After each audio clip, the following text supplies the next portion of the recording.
Hello, welcome to Guan Heng. Joss sticks are burned as offerings to deities in various religious practices across Asia. The practice of burning joss sticks first arrived in Singapore during the 19th century.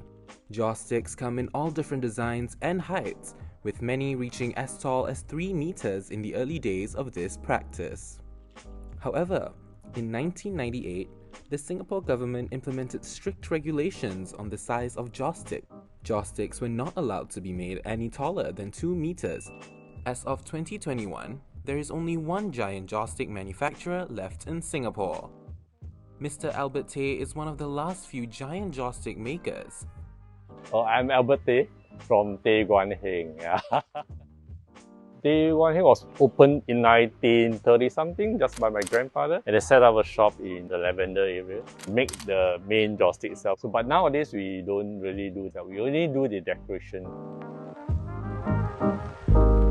Now, 80 years later, Mr. Tay and his brothers are the third generation owners of this business. Although the business has undergone several changes over the years, they continue to uphold the family legacy, crafting each giant joystick by hand. Making up a joystick, actually, there are various steps that you need to do. Plain one, actually, the joystick itself takes you like 2 months to dry before we put on the decoration. However, when the government restrictions began to regulate the height of such giant joysticks, business began to slow down for Guan Heng. Nevertheless, this did not stop them. The company gradually began to innovate and create more products, all while infusing these new creations with their own culture and style. Take for example these gingerbread houses, made of the same wood clay as the giant joysticks. This is a shop where you can customize your product or customize your things as a gift.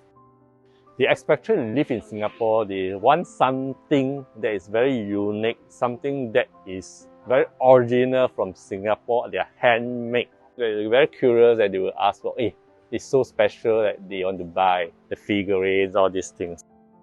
Yet, for all the product diversity and innovations that Guan Heng has made over the years to keep up with the times, it does not take away the fact that they are, in Mr. Tay's words, a sunset industry.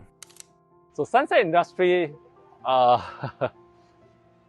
there's no brightness, but I don't know, because my children itself, they have their own world. It's unlike when we are a child.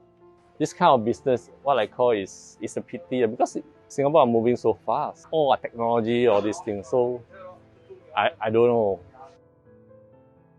The last of an industry and the last of a generation, the significance of Guan Heng may only be truly appreciated when they have closed forever. However, they leave an enormous cultural legacy behind.